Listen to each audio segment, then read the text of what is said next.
I would like you to close your eyes and lose the concept of a physical body.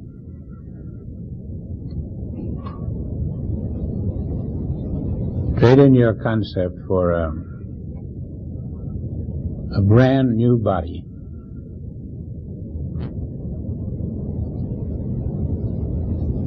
Now your new body, your spiritual body, has lived where you are for at least several million years, and you may just be becoming acquainted with it, and you're going to discover that it is your freedom from the world of opposites, from the world of violence, from the world of indecision, from the world of time, space, and all kinds of delays. Everything that happens in the world is eventually going to be overcome. And it may sound improbable to you, but to some of you who have begun your overcoming some time ago, it is the answer to the freedom that your soul requires. Your spiritual body must be considered as the only way out of the world mesmerism. Now let's look at our spiritual body, and let's think of it in terms of the sun. No matter where we are on this earth, we all recognize that there's one sun in the sky. It's for all colors, all religions, all people. And that's precisely what one body is. You can't have a spiritual body, and I can have another one. There's only one spiritual body, and we either share it, or we're not entering into the truth of Christ. Now, when we say spiritual body, we talk about something that we're not really acquainted with. We can think of nice things about it, but we don't know what it does and how it does it. You're going to learn slowly that the spiritual body, which is available to you, is going to be accomplished by you only by giving up the old body. You can't be in a physical body and a spiritual body. That's a hard thing to do. Some aren't able to do it, and some aren't willing to do it, and it's their privilege.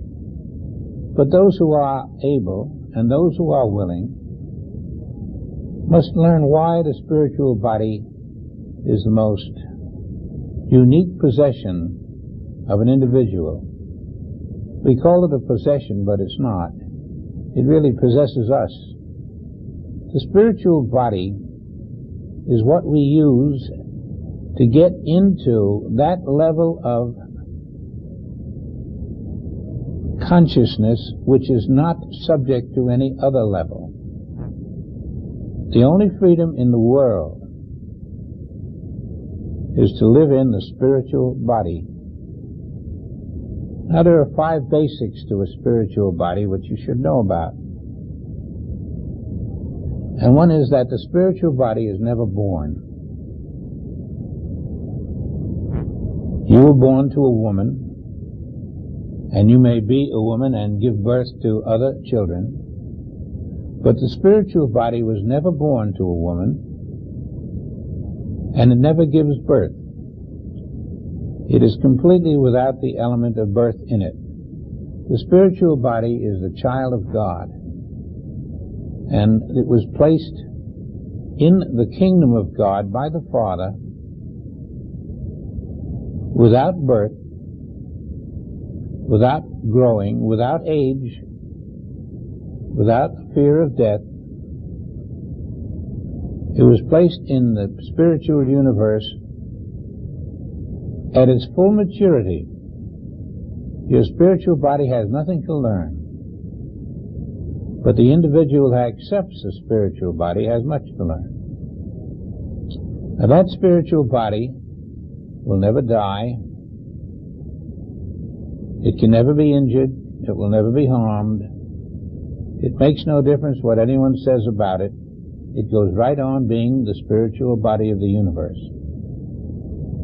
And whether you're black or white or red or brown, you share the one spiritual body, just like you share the sunshine. You can't play favorites in the kingdom of God. So that there really is no color in the kingdom of God for the body. It is an incorporeal body, an invisible body. It is unlike anybody that we know. And yet within it is every good thing that God has prepared for His children. When you are living in that body, even to a small measure, and your awareness is just as big as a thimble, your life changes. There's no expressing it. It just changes. You feel the spiritual nature of yourself, and the spiritual body has the capacity to feel the spiritual nature of everyone. So that in your spiritual body, you are without fault, without the possibility of injuring anyone, without the possibility of gossip, without the possibility of argument, without any possibility of a negative in the universe. And the nice thing about your spiritual body is that whereas in your human body it is temporary, it is mortal, it experiences death and reincarnation, these factors all disappear because your spiritual body knows nothing about death. Your spiritual body is life. And as you can see, this is quite a change. It's a momentous change from the mortals that we have lived as, and the things we have done as mortals, the aims we have had, the goals we have cherished. All of that disappears. There's a complete new leaf. And now, as we walk in the spiritual body, which we're not aware of in its scope, in its non-dimensional form, we can't begin to understand how the spiritual body is going to influence everything we do and say and feel. But it will, and it will give order to your life. It will give a sense of divine living. It will give a sense of divine intelligence. It will give a sense of eternity. Because the divine body, the immortal body, the spiritual body, is the Christ body. And that Christ body is in every son of God, whether he knows it or not. So that he would live as a mortal and die as a mortal and still be in a Christ body. And never having realized it, we come back again and learn all over again, perhaps this time, that his spiritual body, his Christ body, is the body of the universe. Now maybe there's 1 or 2 or 10 who say, well, if that's the case, then I'm in a spiritual body. I don't even have to find it to know it's there. God gave me a spiritual body, and I must be in it. And God didn't give me a human body, and I must not be in that. And this is a hard thing, because you've got to slowly form the opinion, and you'll have to form it in some way, that the body you walk in daily is not your body. It is not a body either. It is the concept you entertain about your spiritual body. And the spiritual body, which is the real one, is the one you're going to have to come into an awareness of. And that takes time, takes effort, takes dedication.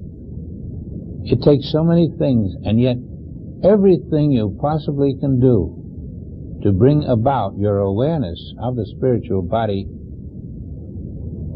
is beyond reward, because the human body is bound to outlive itself,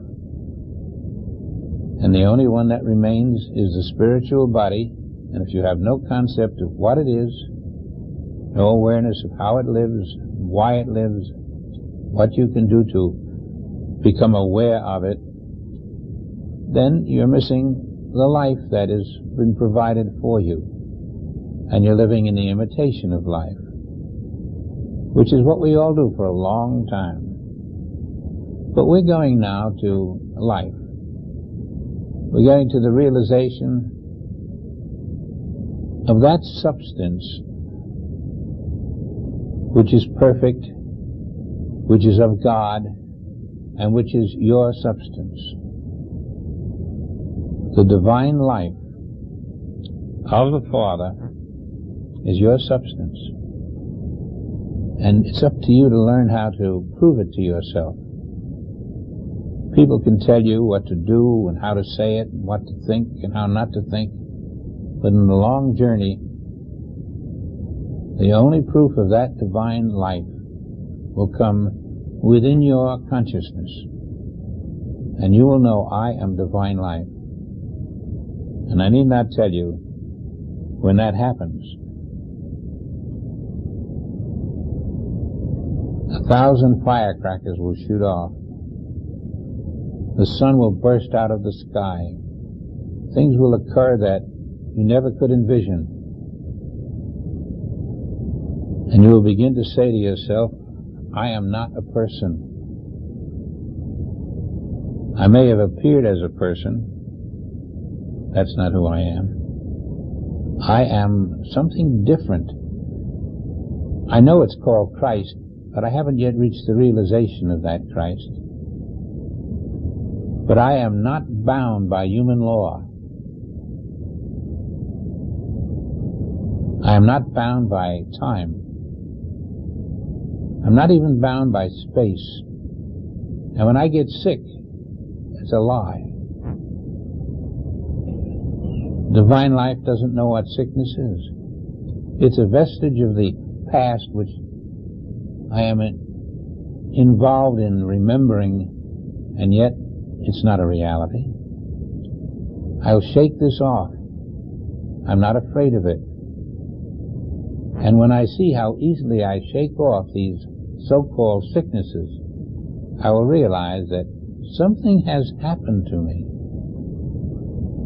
Something has happened to me that I cannot explain, but it has happened. And sometimes it will give you evidence that it comes from a different level of being than you're aware of. It brings with it a certain peace. It brings with it the awareness that you have been chosen for a special purpose, and that someone is watching over you at all times. I know this is a wonderful feeling, and a true one. And I know that everyone in this room is going to experience that in a full measure, even if only in a part measure at the moment. It is just a matter of saying to the Father, you have set me on the road, and I am willing. It doesn't matter what you expect of me, that's what I will do. Because you, as my Father, are aware of what I must do. in order to attain the fullness of Christ, the full stature of real Christ manhood. And so I will follow where you walk, at all cost, because there's no cost too great for Christhood. It matters not what you ask, how difficult it seems. It's child's play to me, because I know the inevitability of Christ. And one could not attain the Christ if it were impossible. And so we start now with the awareness that I am the child of God, that I live with divine wisdom that is matured into divine understanding, that is matured into a divine life,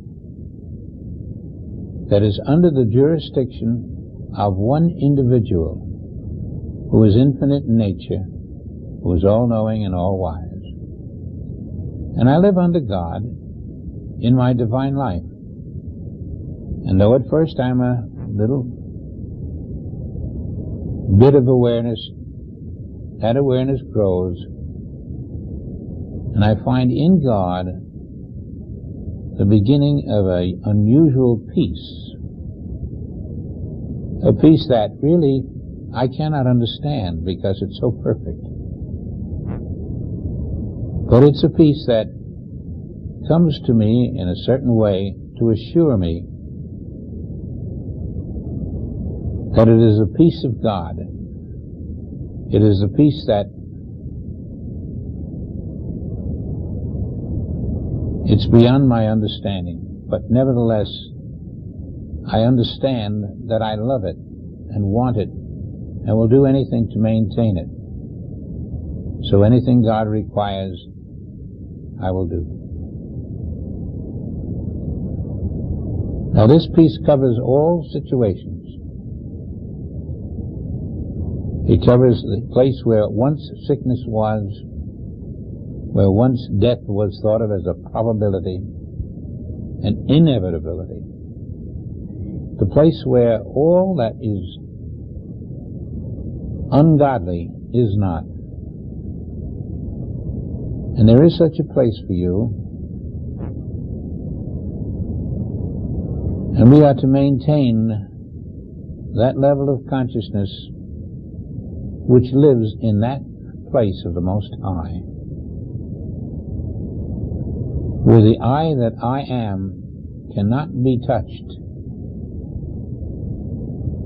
where the I that I am lives a life which is equal with God in every possible way, even to the extent of being as long-lived as God, as perfect as God, as free of any form of argument or pain or sadness or loss, just as perfect as God.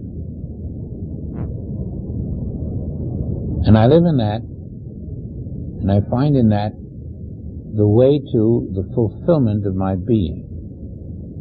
Because what I think is perfect becomes something new when I am lifted still higher and find a new level of perfection.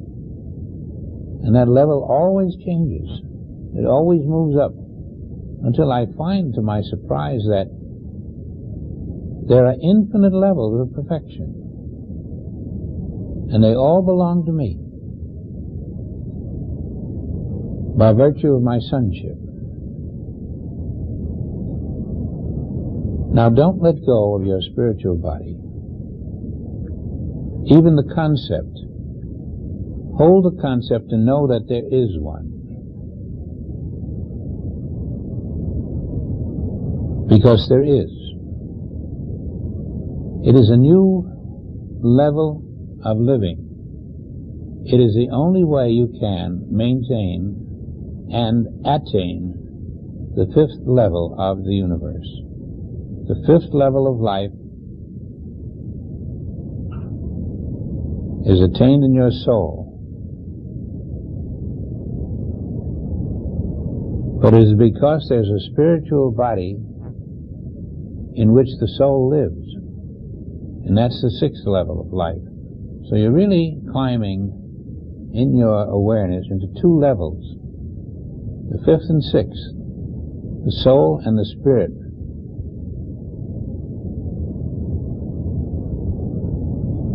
And now you're off the earth. There are people on the earth who are relics of the past. They move and they have their being and they say things and they feel things, but they're where you were. They do not know about this realm that is above them, this realm of the soul and the spirit. And you must live there a while, without problems, completely at peace, learning what has to be learned, what must be learned, what can only be learned by living there. You will find to your surprise that no one in the soul realm has an evil thought about the other. They are like brothers walking in the invisible universe. Be concerned about any individual in this country of the soul, because all are one, and each one has come from the far country where all were many, and has learned through mistake after mistake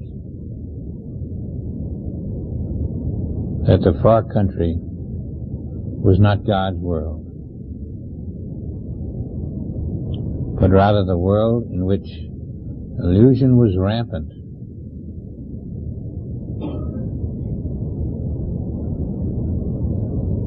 You won't meet any people, but you will meet souls like yourself, all who knew on you at being in this universe, all of whom are in a state of wonderment.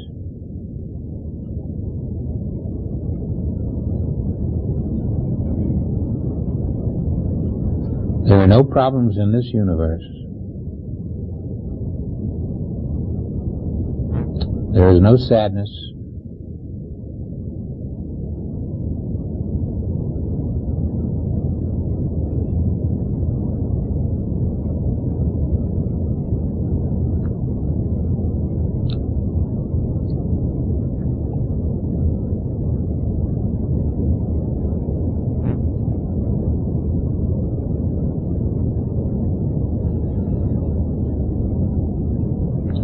Now there will be a wayward impulse in you, saying, I think I'll fall back into the other universe because there are things I want to do.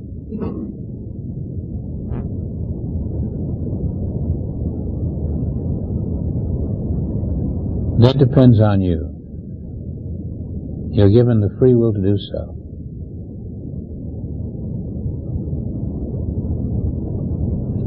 But when the prodigal returns, you will remember that the father brought out the fatted calf.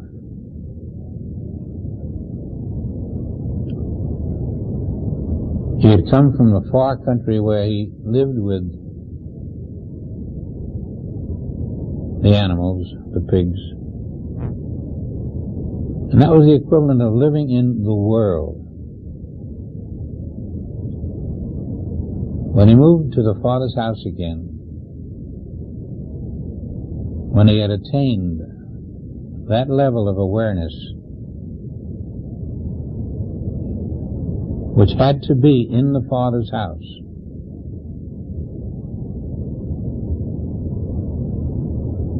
Then a new self was born.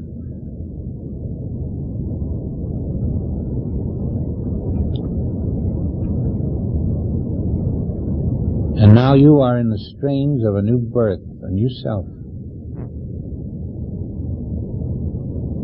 A self which knows that the world you came out of is not your natural habitat. We cannot live in the world, for the world is not my Father's kingdom. And we must learn how to live outside of the world, in my Father's kingdom, according to the laws of my Father.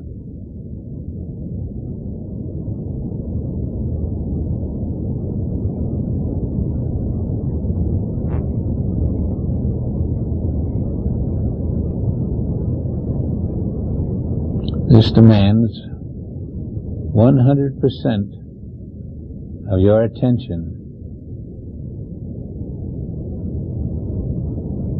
to the will of God,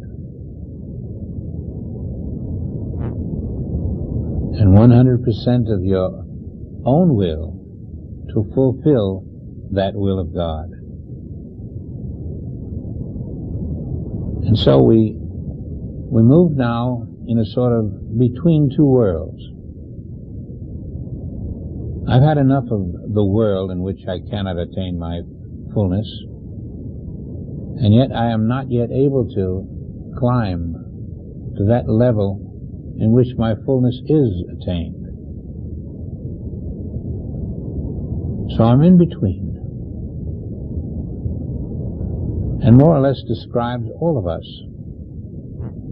And now what we attain in this in-between level will depend on the divine intelligence that we bring to bear.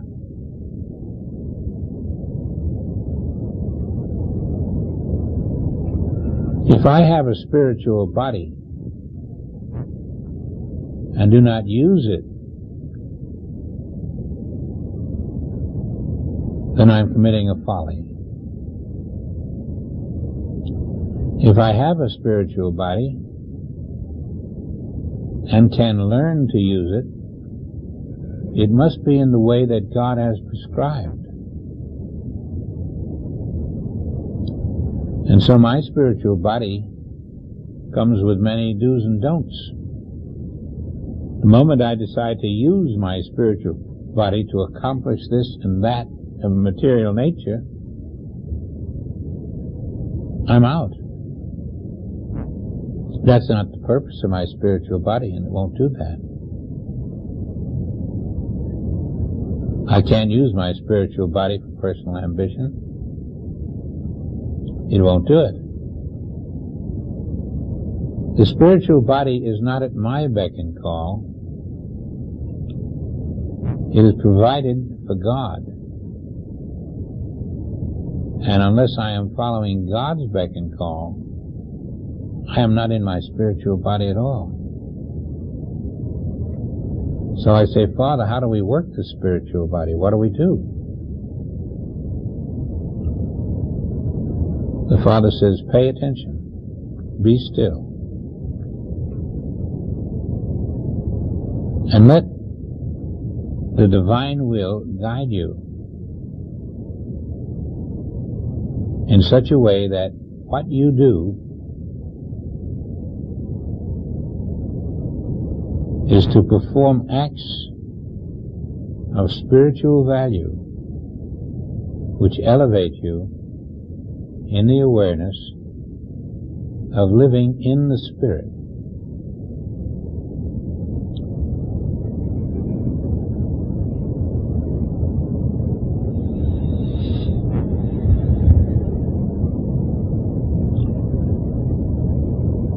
It is said that love is the fulfilling of the law.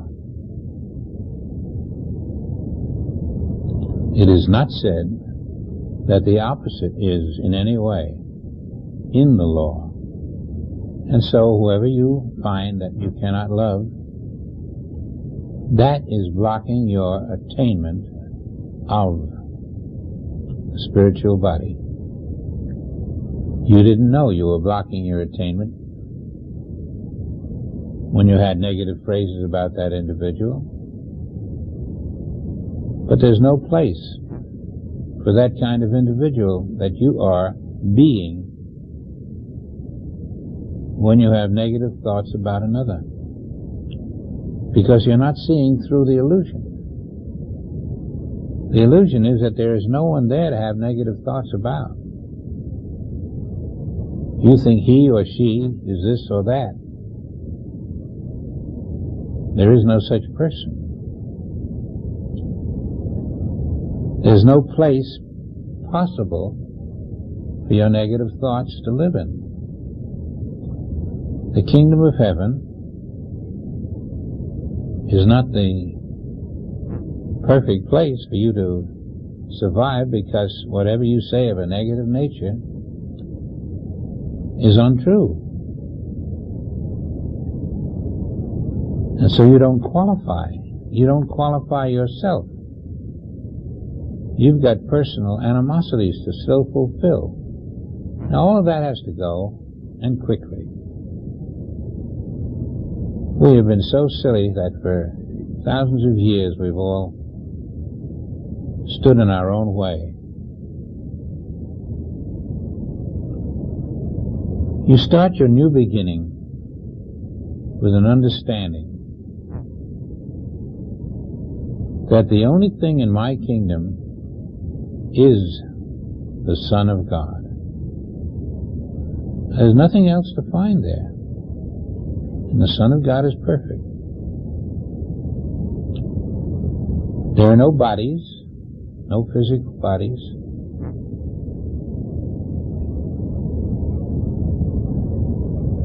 There are no emotions. All of that is forgotten as you leave your human concepts.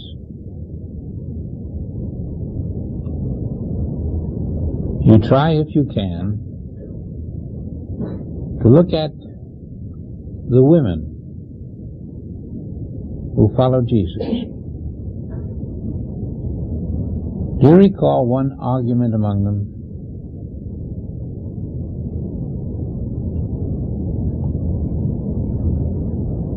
Do you recall anything but a quiet form of contentment among them?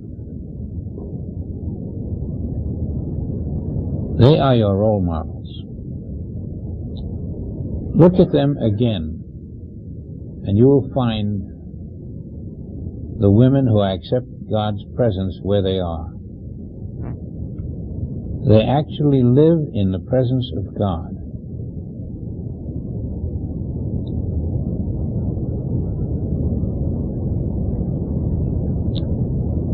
Look at some of the disciples who have transcended. You will find that they too live in the presence of God. See how attentive they are to every thought and word of the Father.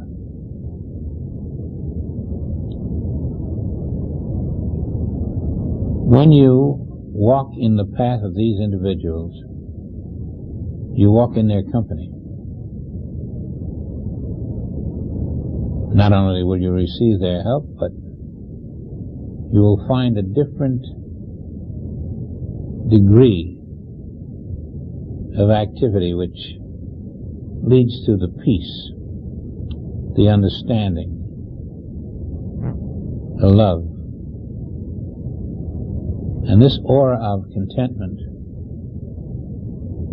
will enable you to maintain your ascent. Try to find this level in which you are unmoved by the activities of the world. And when you start to live in that form of life, you will find much help that you hadn't imagined. Because invisible angels will come to your aid very quickly, and you will find that something is helping me. I'm a different person than I was. I was very critical. I don't know why I'm not, but I'm not. I was even critical of myself, and I'm not anymore. Somehow the path is open for me. And it all had started when I realized that I was a spiritual being living in the spiritual body of God. And something prevents me being anything else.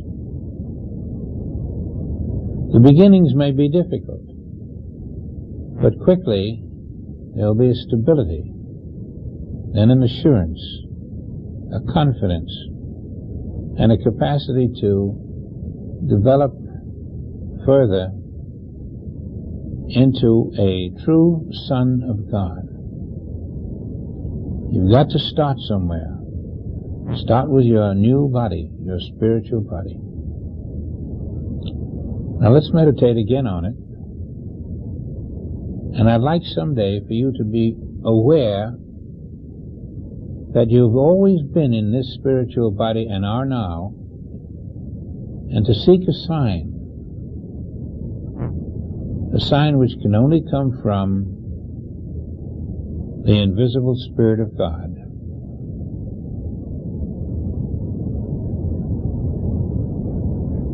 I don't know why a person knows he's in a spiritual body, or he knows that he's not.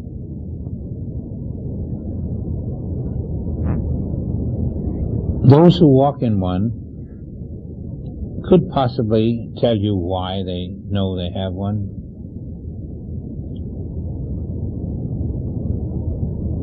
But you'll find that when you are in one, you won't want to talk about it either. You just want to know that you are in one. And you're not going to talk about being in one to someone who's not. Because your conversation stays where it belongs, in heaven.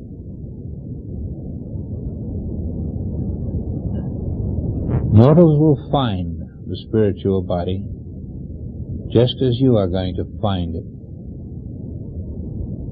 It comes in a way you know not of. But when you find it, somehow something in you isn't hungry. Something in you isn't worried about a cut on your arm. Something in that spiritual body is free. And all of a sudden you realize there's something that I have that isn't controlled by the things I see.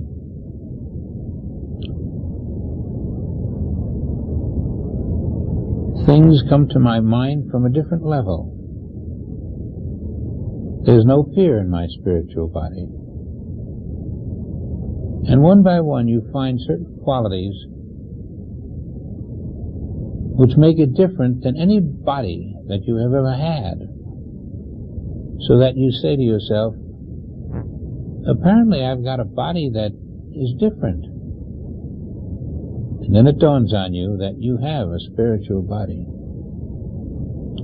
And as you develop the qualities of it slowly, feeling your way totally, you become aware that there's something there that's stable and unchanging. Something that will always be there. Something that doesn't get ill. Something that's not petrified by thoughts of death.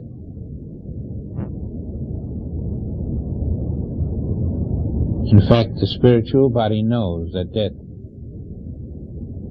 is not even a rumor.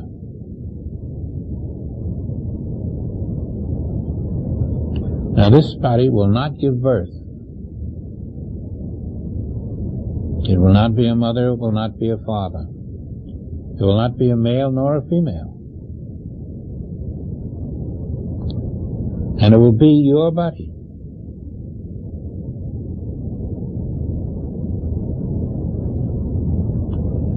It's the body of the divine child.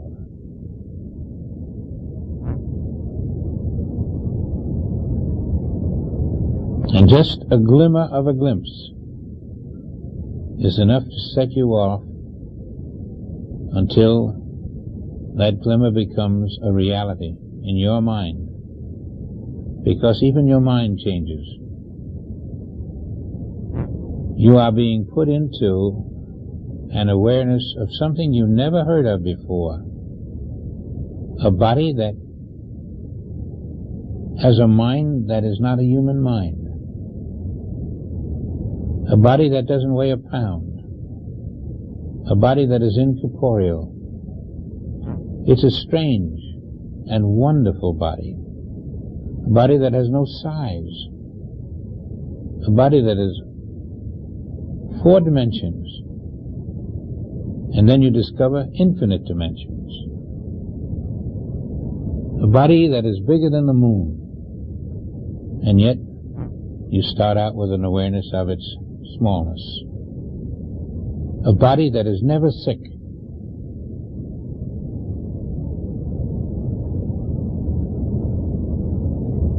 And to your amazement,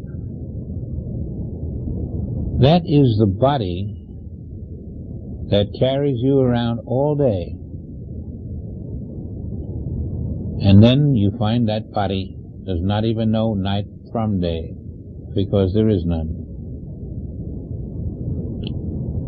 It is perfect freedom in infinite body. But its beginning is small in your understanding. It's worth the price you paid in so many ways. That's the beginning of your divine life. It may start that way, it may start another way, but it's got to begin somewhere.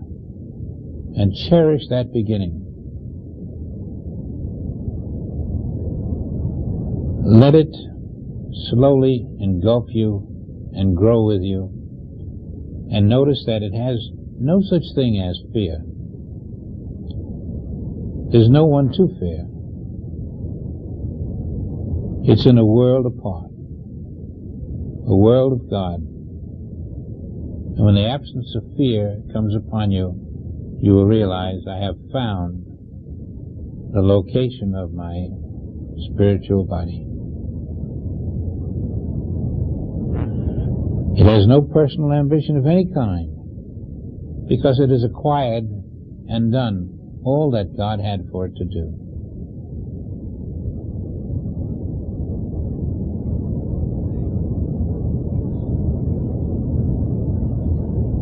Let this body be your destination. Give it some thought, and when you give it thought, there is a special way to do it. And we'll go into the way we think about our body, the way we find our body, the way we live in our body.